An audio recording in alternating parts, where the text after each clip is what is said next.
What's up, folks? It's the Jeremy Scott program, episode 15. I'm still here, still moving. If you're new to the show, if this is the first one you're watching, this isn't like Netflix. You don't have to go back and watch the previous 14 episodes. I'd appreciate it if you did. Give it a like, give it a subscribe. You don't have to. It's not that kind of show. It's very episodic. They're self-contained. Sometimes there's going to be little tidbits between them, but I don't expect anything of you. I don't. I expect things of me. Hold me accountable. If you don't like it, write a comment, but just do what you can do. Yeah, the ostriches are dead. I talked about it in the last show, two episodes ago. Actually, the last one had my friend John Forward on. Great interview talking about, stuff, things that, we don't like happening at comedy shows. Sometimes things that we like happening at comedy shows, but just stuff. It was a good interview. Recommend you go listen to that. I'd really like you to go watch the last 14 episodes, but again, I don't have those expectations.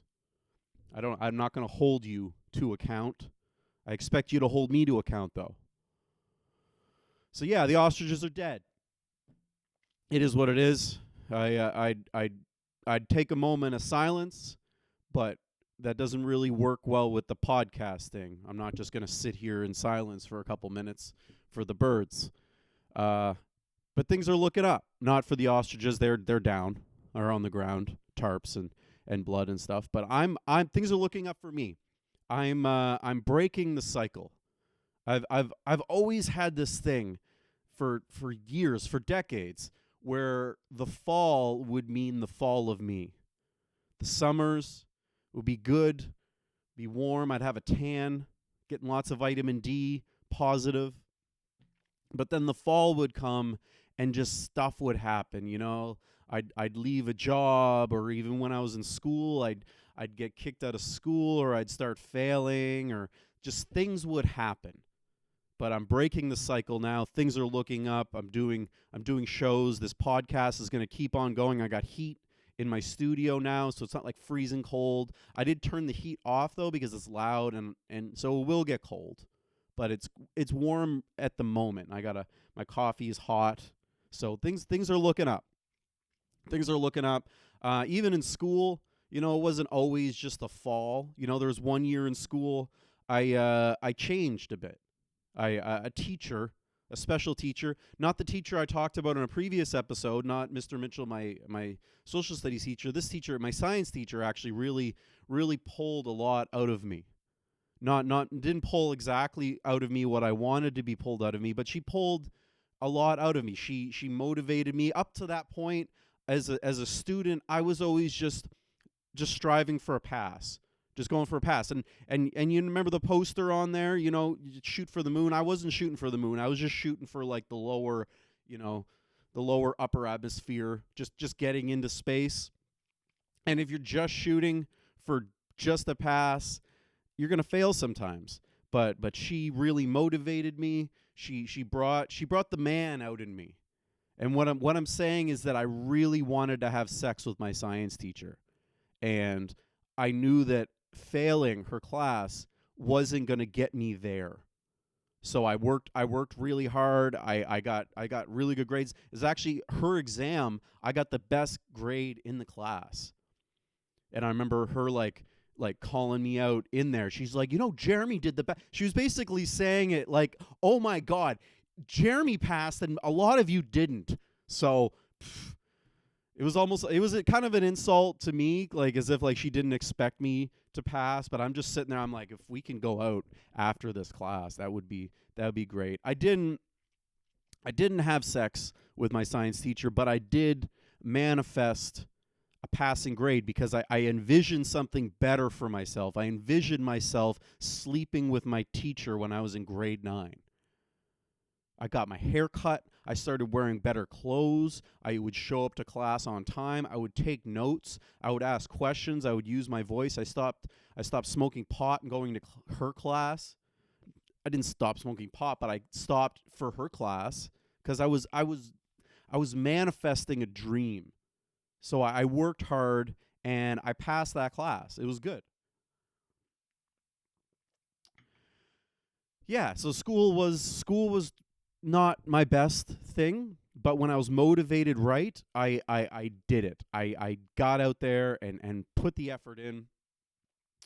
And I guess that's the theme of this episode is you got to manifest your dreams. You got to find what you want, and you got to go for it and stop focusing on the news.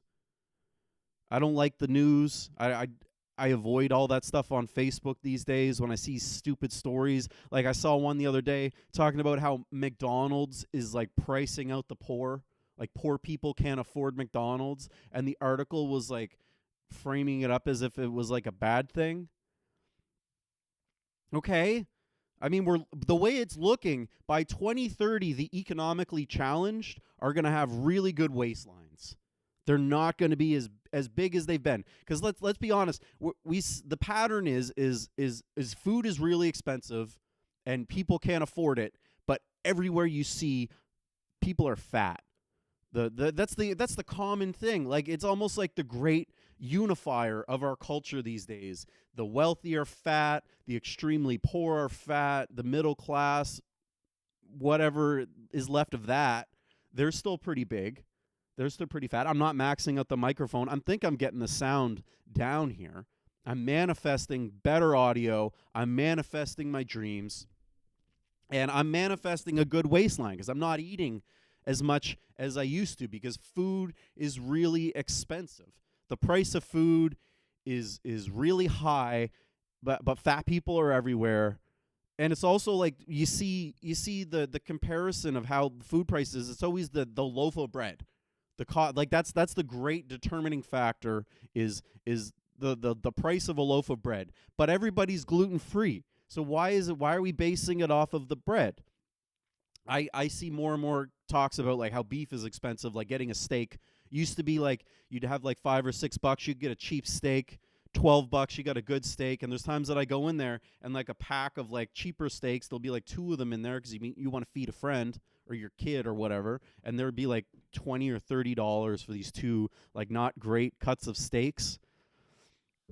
And that's it's not great. It's not great. I remember the dream in the early 2000s was like having a big house, having a hot wife, not your science teacher, like somebody your age or a little younger, but having just going for it, like a big house. You got big rims on your big SUV. Everything's big. And now it's just like the dream is rent control and food. It's changing. We're changing how we dream of things. The classic, up and coming lady, maybe she's dreaming of a Mercedes, but in reality she's manifesting a Mitsubishi Mirage. And I know she's probably grateful to have the Mitsubishi Mirage. I mean, it's hard to merge on the highway, and God forbid she gets into a car accident because she's dead. Because that little Mitsubishi crap box doesn't do a whole lot. We're not sponsored by anybody. I'm definitely not sponsored by Mitsubishi. I guess what I'm saying is you got to dream big. If you want big, you got to dream big. We got to stop just being like, I hope I can afford a house someday. I hope I could afford that loaf of bread even though I have celiac and I shouldn't be eating bread, but the gluten-free bread, oh my God, I don't even want to know what the price of that is. I know that's hard. It's like a brick, a little like clay rock, and it's just like, wow, this is an expensive piece of drywall mix. I don't even know what it's made of. Bread-free bread. That's a scary thought. It's a very scary thought. And don't just dream for the sake of dreaming either. I want to be a comedian because I want to be a comedian. I was kicked out of school multiple times, suspended. There were loads of times where it was just like, Jeremy, don't say that, and I would say it. I lost. I when I first moved to Fredericton, I had an okay job. It was the first job that I had that wasn't in sales, that was going to pay good, and it had benefits and stuff. And then over lunch, I was sitting there with the boss's wife and her niece. The niece wasn't a kid; she was like my age, but they were just sitting there, and I was tired. I was hungover. It was a beer canning company, So I was drinking a lot because that was part of the job. And I told her a joke that I thought was funny, but I wasn't a comedian even at the time. I didn't know how to read a room. I didn't understand the nuances to like how this art form works. So I was just like, I think that's funny. I'm going to tell you this joke. And then a couple hours later, her husband is like, you can't work here anymore. But I took that as it is. I'm just like, you know what? My dream is to be a comedian. I think that is on the checkbox of following that dream, is losing a job for telling a joke. It's a good thing. I've lost opportunities doing comedy at certain places because maybe I told a joke at another show and then the person running this show is like, I don't want you here at my event. So it's part of the dream. But I have my dream, and that's a real dream. Don't just get a dream that's just like, that one's good. Just grab that. I'll follow that, because you're not gonna manifest that isn't yours. It's got to be something you really want to do. Do what you love, you know? Well, to a certain extent. If what you love is drinking and driving, I'd recommend finding something else. It's a shame. Your whole life people tell you do what you're good at, don't listen to other people, but then it's just like, well, the laws will disagree with some of those things. Jeffrey Dahmer, you can't always do what you love. You might have to find a plan B or a C. But find something. Find something. Don't let your dream just be, I'm going to be mediocre. I'm going to have a little house on the hillside, a little box made of ticky-tacky. Beautiful song. I remember there's the intro song to the TV show Weeds years ago. The first couple seasons of that show were pretty good, and Mary Louise Parker was super hot. She kind of looked like my science teacher, but my science teacher was blonde. I'm getting off topic here. The song was really good, but I think there was some copyright, so later on in the series they couldn't use that song. It was a really good song, Little Boxes. It's a great song. Don't strive for the little box. Strive for more. Be bigger. But it's got to be your dream. It's got to be, don't let someone assign you a dream. There's a guy I went to school with, and just for the sake of not outing him, I'm just going to say his name's Chad. But his name wasn't Chad. It was way more than Chad. Like, if you think of like a Chad, like, bro, like, the guy was cool. He was the coolest guy in my middle school. He was like so cool that like he didn't even know that he was that cool. He knew he was cool, but he was just like, everybody was just like, you're freaking cool. And he's like, yeah, I'm cool. But it was like, no, man, you are cool. And I was a loser. I was a little dork. I was like watching Star Trek and being a dork. And he was just like cool. I remember him in grade 8. He was sleeping with a girl in grade 10. And then he dumped her, and she was like hung up, and she was hot too. It's not like he was in grade 8 sleeping with an ugly grade 10 chick. It was like, no, she was hot. And he just was like, he was just a bro. So when I'm saying his name's Chad, just picture a name that's more than a Chad. Like, just Chad times 10. But I'm not saying his name here. And if he's watching this right now, you know who you are. You had it. Chad with a B. But it was a cool name. His parents were like, this kid's going to be freaking cool. His parents, very educated. His mom was a teacher. I think his dad was like an engineer, something. They both came from money. They were both educated. Chad was like a bro. He played hockey, banged hot chicks. He was just like a bro. And they were like, they wanted more for him. But he wasn't really in for more. He was just being a bro. But they were like, no, you have to be big. You're going to go to university. So they made him go to school. He's like, I don't know what I want to do. So it's just like he was pushed towards a dream that he didn't even have. And I remember when I met up with him years later after middle school, me and him, we hung out a little bit. We would have some beers. And I was like, so what have you been doing? He's like, I've been in university for 7 years. I'm like, whoa. Didn't expect this, because me and him, we'd been having some beers for a couple hours, and I was like not seeing that, I didn't see like a big bookshelf. I didn't see the intellect. there, he was still just like a bro, like having Bud Lights and watching sports. But he's like, yeah, I've been in university for 7 years. I'm like, well, what are you doing? And he's like, I don't know, just just doing classes. I'm like, well, you've been there for 7 years. Like, what can you put with that? Where what degree? He's like, it's just kind of a mix, all this stuff. And I'm like, so you're telling me you've been going to university for 7 years, but you can't. You're not like a semester or a year away from some like really crazy degree. It's just like a bunch of random classes that don't go together. It's like you're going to make food and you just lay everything on your counter out and you're just like, I could make a lot of things if there was specific things here. This is just a mash of nonsense and it just can't go together. And when I knew him in middle school, it's not like he was dumb. Like, he was a sharp kid. He was like, he could do stuff. He could speak French. He was like cool, could get with chicks. But at this point, he was like broken. It's like university broke him. And I'm not saying that I'm not going to that cliche of like, yeah, don't go to university. It's just they're going to teach you a bunch of nonsense and turn you into a libtard. That's not what I'm saying.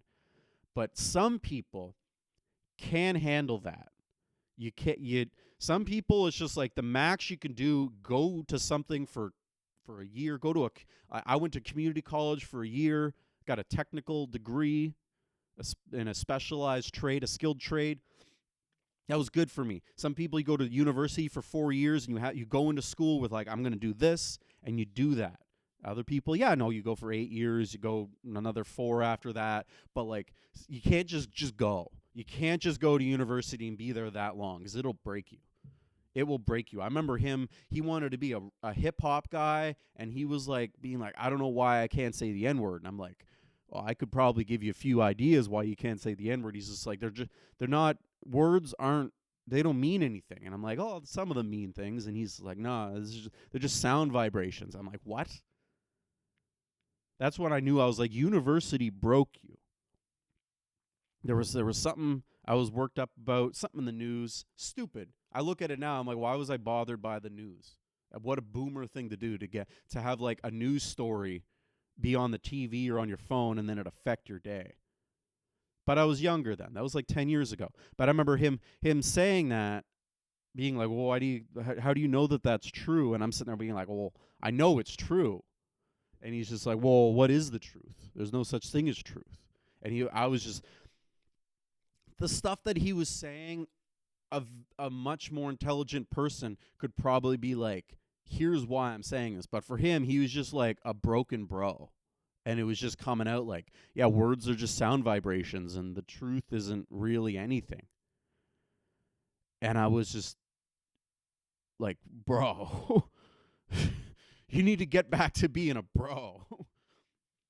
It's too much university for you, bro. Don't do too much university. You got to follow a dream, but it's got to be your dream. Don't just chase a dream. Be in a dream. Manifest something, because if you don't, you're just going to end up manifesting mediocrity. And maybe that's the goal. Like for some people, like the mediocre, like that's the dream. Like people that do drugs for a long time and then come off of those drugs, all they want is just mediocre. I remember when I was a teenager and I would do like mushrooms with my friends, and then it would be like 6 o'clock in the morning and we're sitting out on the balcony having tea and we're coming down off the mushrooms. And my mentality at that point is like, all I want right now is like a clean, comfortable place, some tea and some light music, and just to exist. You want the mediocre. I'm not discounting how great some mediocre things can be. Having a mediocre wife and a mediocre house and living in a mediocre little town. There's a dream there as well too. So maybe that's it. Maybe for you it's to manifest mediocrity, but do mediocrity the best and want it. Because if you don't want it, mediocrity is going to get pretty boring.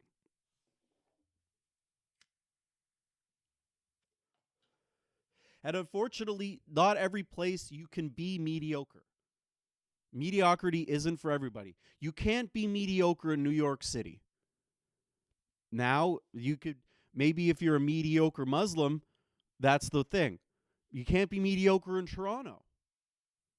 You really can't.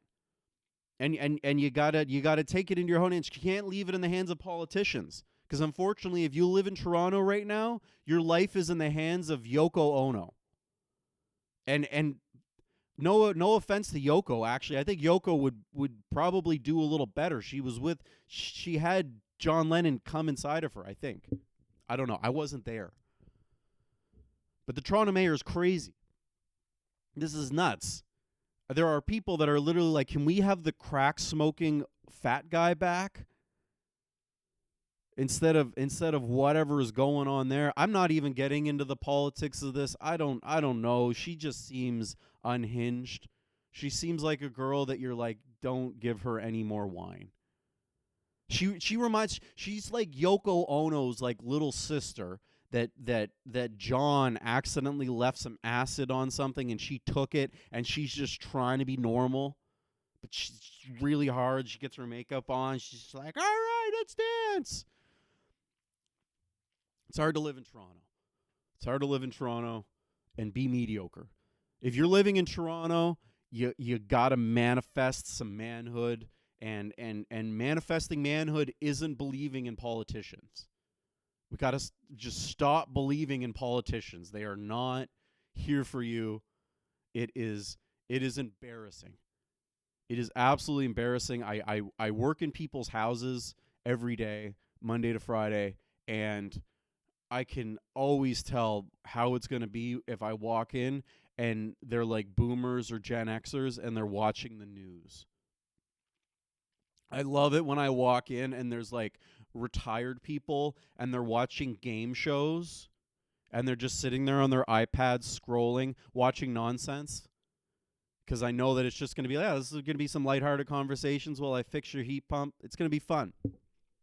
But when I walk in and it's just like, they got this boomer, they got CBC News on, they're fucking cleaning and they're just like, oh my God, Trump is so bad. And I just try to avoid the conversation the whole time. I'm just there just fixing the heat pump and they're just there like, stuff in the States is crazy, huh? And I'm like, is it?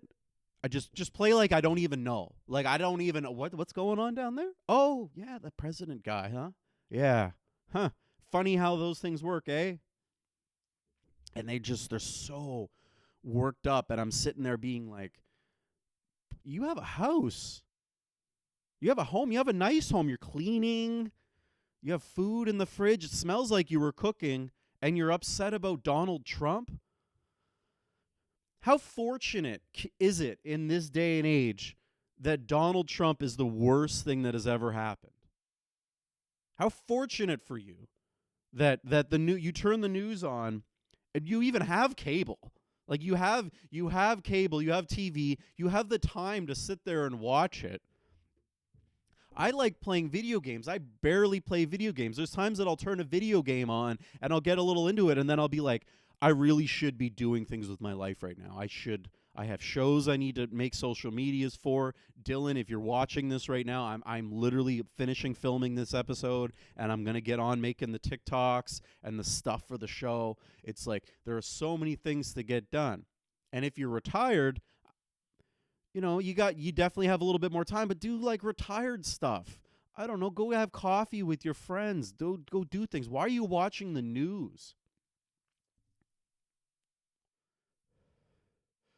It's like you're bitching about the news and you're focusing on stuff that you're just like, well, I don't know. Why does that matter? Why does that matter? Like go get ripped. You see RFK Jr., that guy's an older guy, but he's jacked and his wife's hot. If you're not there and you got all this time, you got money, you got a pension, you got stuff to do, go get hot. Maybe, no, I'm not saying leave your wife. Maybe your wife isn't hot. But you two could go get hot together. Go have fun. Go do things. I know you're not going to the States because that's always the comments like, well, we used to love to travel. We used to love to go to Florida, but we're not going to the States. Well, okay. Then go to Europe. Go to British Columbia. Go do something. Stop. being into the news. And I'm not even just saying boomers and Gen X. Like when I see younger people that are younger than me, that are like in their 20s, and I go to a comedy show and you just hear them mumbling in the back. They're like GTA NPCs just in the back, like, and they're like, "Oh my God, Trump!"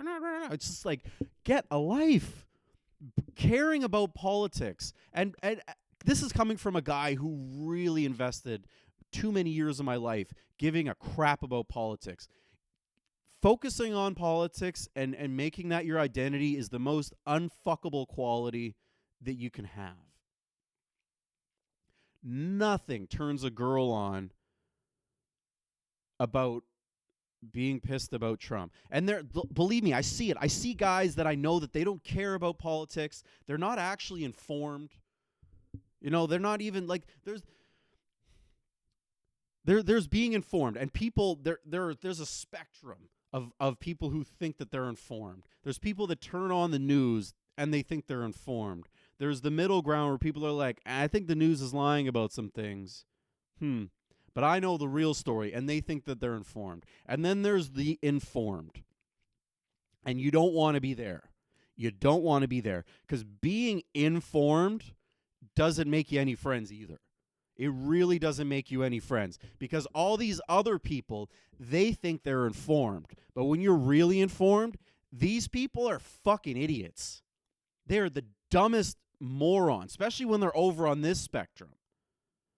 Because if you try to have any conversation with them and you try to talk about what you're informed about, they think you're an idiot. And you know that they're an idiot. So you can't, the best thing is to not even be on that spectrum. People want to talk about Donald Trump. Talk about a recipe that you just figured out. You know, go do a sport. Talk about how you maybe in high school you wanted to have sex with your science teacher. She was really, really hot. And you're pretty sure she used to sleep with some of the students, but now she's a vice principal of a high school, and she's probably in her 70s, but she was really hot. Maybe not 70s, 60s. But still, don't get into it with the stuff, because everybody on that spectrum thinks that they're really informed, and if you're not in their exact little bubble, and who even knows? There's people that they'll pretend where they are in that spectrum. You know, it's not that hard. It's really not that hard. Especially when there's a certain part of that spectrum. If you want to know what they think, just look at what the news has been saying for the past 6 months. You know everything that they know. You know everything that they think. Just got to get out of politics. Got to get out of politics. It's so not attractive. You know, I see guys and they're like, they think that's their thing, is they're going to be like, follow the woke, and the woke gets them pussy, and they're like pissed because they're not getting anything. And then the chicks that are really into the stuff, they're not doing anything. It's not a fun life. And I have lines on my face from investing in this stuff. Like 10 years ago, I was like in a parking lot at 3:00 in the morning helping my two twin friends move, and me and one of the twins are like fighting about Donald Trump. Because he's just like, maybe it'll be fun. And I'm sitting there like, he's the end of the world, and losing my mind over it. And just like looking back on that, I was like, God, why was I wasting the time? We were having fun. We were young. Why was I wasting that time caring about some guy who's got a job that I'm never going to have? And I don't even live there. Like, people have been going on about the New York City mayor. What is the mayor of New York City going to do for you if you live in New Brunswick? Or if you live in Toronto? It's not like this guy's going to call up Yoko Ono and be like, sorry about the Blue Jays, but do you want to do something about the rents and stuff? Like, it's not going to happen. Who cares? Who cares? A little update on the show. I'm not using AI. This isn't an AI platform. I'm really not into AI. Like, if you want to talk about something, let's not talk about Trump. Let's talk about this artificial intelligence, because I'm sick of seeing it. When it comes to comedy shows, I hate the posters, the AI posters. It's like, are you not creative? Are you just a hack? There are hacks that I know that they love AI posters, that they live off of AI. They've never written an original joke in their life. Some of these people, one of these guys, he was quoted as being the hardest working guy in New Brunswick because he did like 100 shows. I remember him bragging about 100 shows. I'm like, was one of them an original set? But he loves AI. I'm not using AI. I'm not getting into it. People say you got to follow the trend, and you're just like, well, it's just the way that it is now. You need to learn how to use it or get left behind. I'll get left behind. Where I'm behind, like, I don't know. Some people like behind. Some people like big butts. So I'll get left behind. I like the behind. I don't want to follow that trend.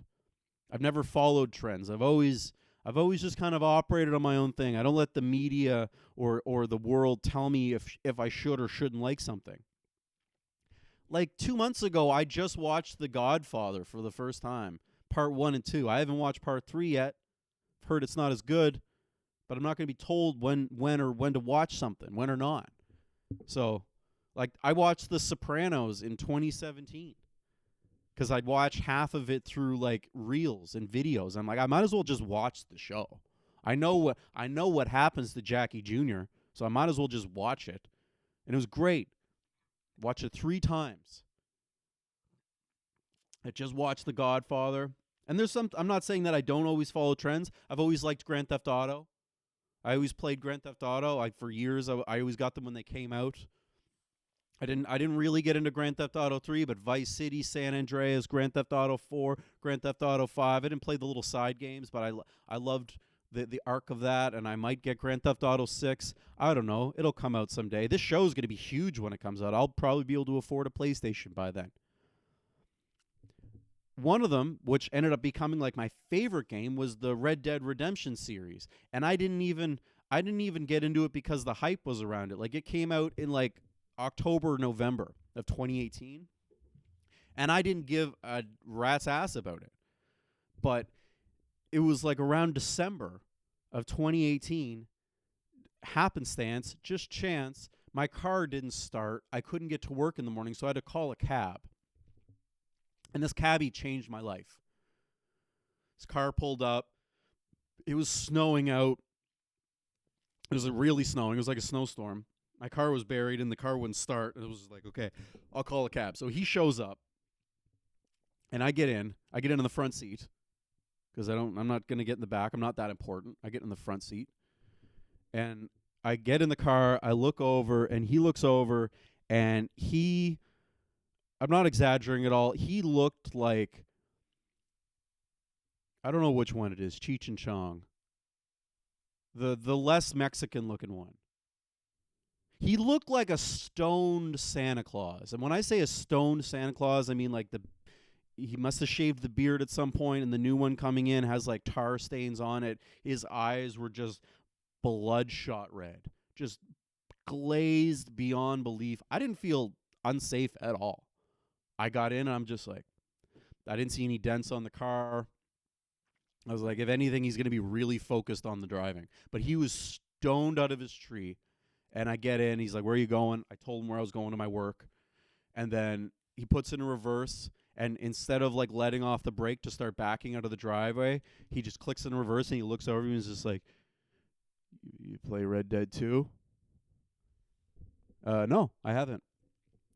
And then he spent the entire drive telling me about Red Dead Redemption 2, the horse's balls, being a cowboy, it just living in the wilderness, and he just loved it.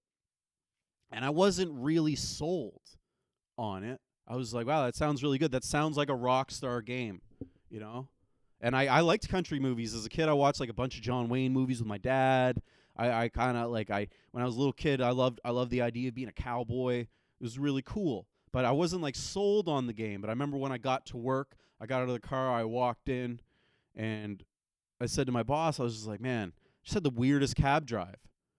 He's like, yeah. I was like, man, the guy just kept talking about this game, Red Dead Redemption 2. I don't know.